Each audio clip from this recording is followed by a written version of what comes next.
Jayden and Coleman. There's no single family.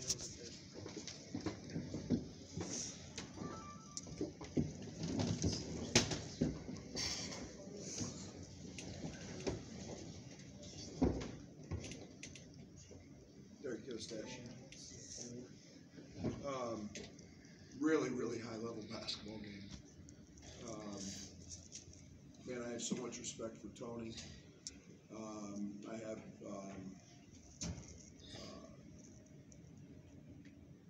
everything their campus is going through, everything their program's going through with 3 tragedies. I can't imagine. I know as a DIA athletic department how close and intertwined we all become, and what that has to be. And so my thoughts and prayers are with everyone on their campus. It meant a lot for them to allow us to wear their shooting shirts today with those young people on it that tragically had their life taken. But high level game.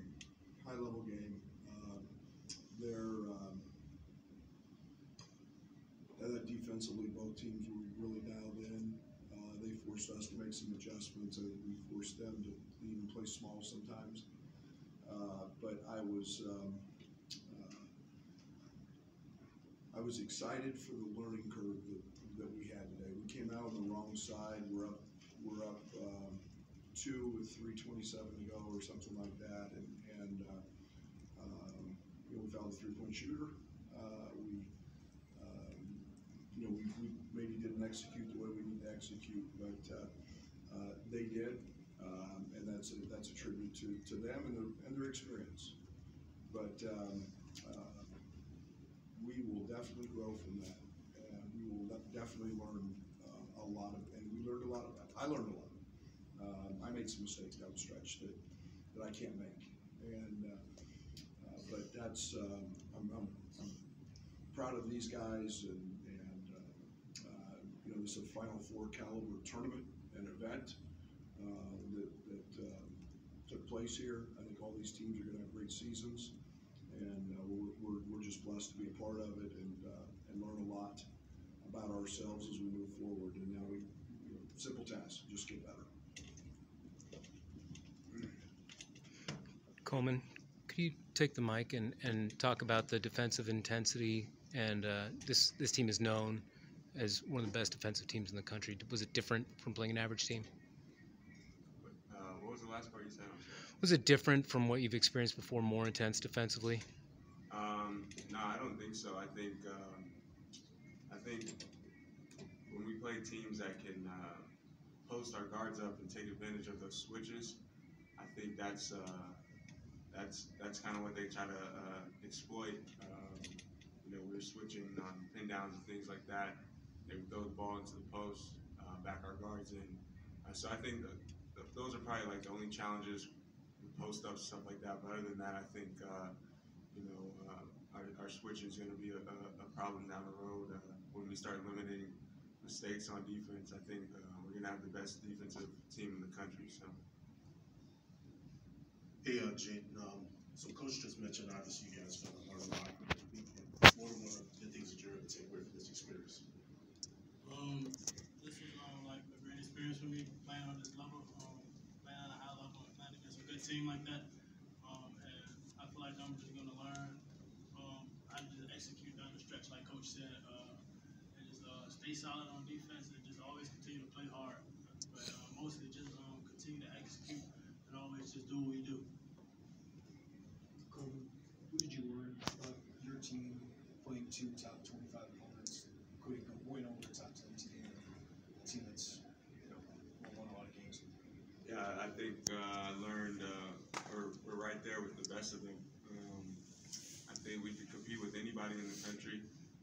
The way we can use different pieces, sub multiple guys in, and we're tough. Our freshmen, they have to play. They can't be freshmen. They're getting down the stretch. We're going to be dependent on them. The ball's in Sky's hands, Jayden's hands at the point, both freshmen. But I just learned we're tough. like I said, we can compete with anybody in the country, really. For Jayden, it seems like you've made a very good college choice, and obviously Norfolk and Charlottesville are not right around the corner from each other. I was just curious, like, were you a fan growing up, or did they try to recruit you, or do you have friends who go there, or anything like that? Yeah, one of my little friends does Chase Coleman. So yeah, I definitely was a UVA fan growing up. It's like right at home. So I have a lot of respect for that program. Like Coach said, like what they're going through right now. I have a lot of respect for them for that, for coming out here and competing. And that they were also always close to home, so I always been a fan of them. Coleman, just what maybe in the last 4 minutes tripped you guys up, kind of execution wise?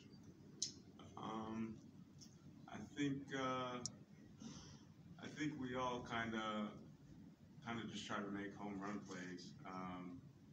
I don't think we listened well. I think we all kind of just did our own thing late. There might have been some tough calls against us. People's heads weren't focused on the right things.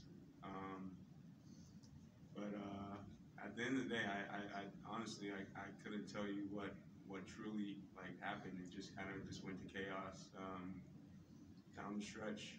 But yeah, like I said, there's just a lot to learn from this experience, and we'll definitely have to clean up late game execution. So.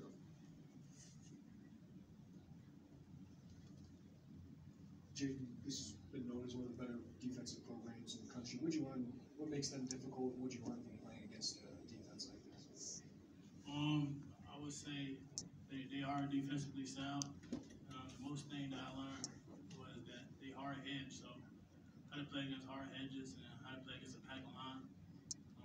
They're pretty disciplined in that, so it was a big learning experience for me playing against that and seeing how that looks and ways to get my teammates the ball, ways to create shots and stuff like that. And I would say I think it was good for me to play against something like that and learn from it.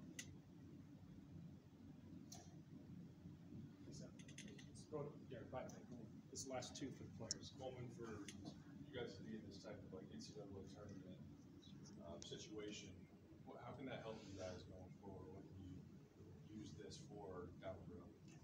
Yeah, Coach touched on it after the game.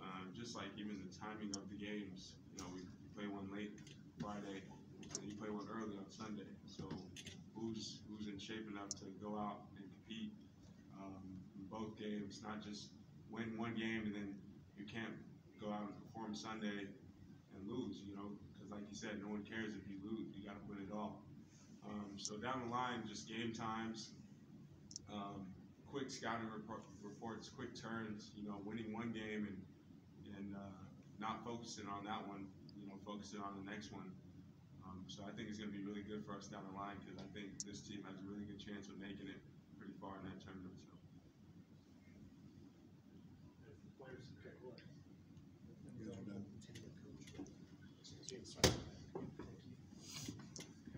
Brad, what were those mistakes?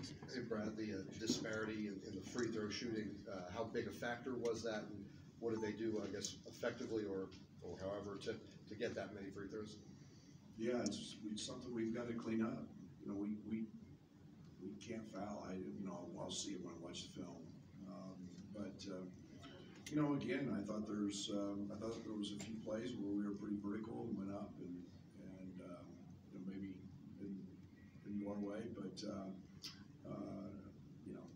that's one game. We've been getting to the foul line a lot. I didn't think Terrence. Terrence usually.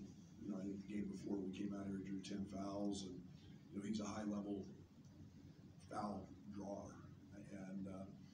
But in a high-level game, you're not going to get those, and we got to be ball tough, and we got to be smarter and not foul. And obviously there was a big foul at towards the end of the game with the shooting foul. But those are mistakes you can't make. Coach, I know Terrence can't make 8 threes every single game, but when you have the 5th leading scorer in the nation, do you need him to score well and/or play well to win games, in your opinion? You always want your best players, and I'm always going to put them in positions to try to be successful. It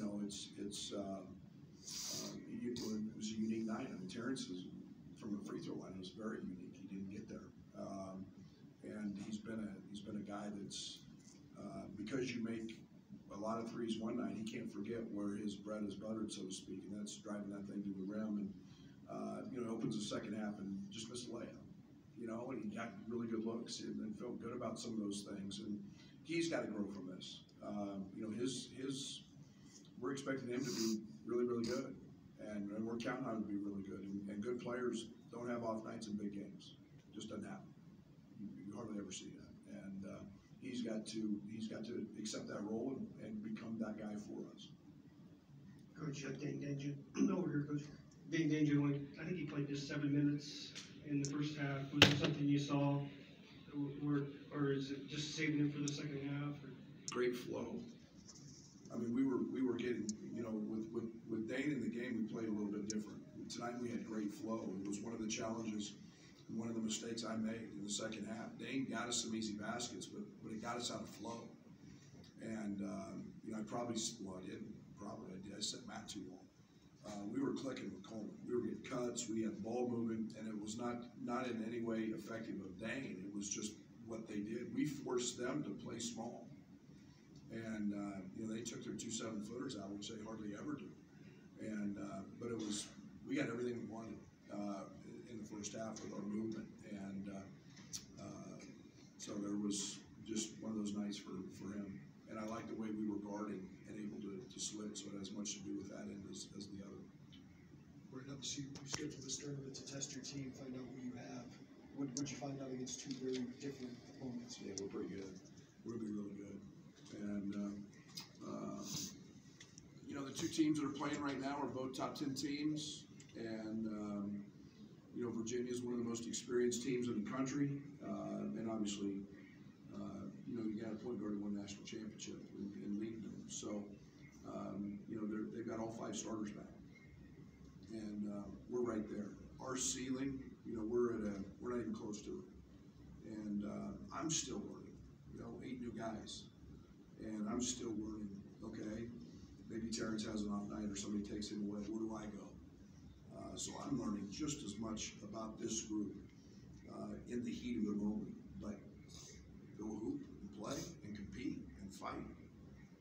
We just did that at a very, very high level in what you could call this a Final Four caliber event, and it was. And I feel pretty good about that. Now we just can't rest on it. We've got to drive them. We've got to get better. We talked about that, as Coleman mentioned, the Friday, Sunday turns, and mentally tough, and the grind, and getting in elite shape, and all those things. And handling a scouting report. We didn't have a shoot around this morning. All that stuff is new for these guys, and we had to make some adjustments on the fly. We made some pretty good ones. We made some that didn't quite work, but we'll get there. But boy, you guys hardly ever hear me happy after a loss. But I'm in a fairly good place with what can be.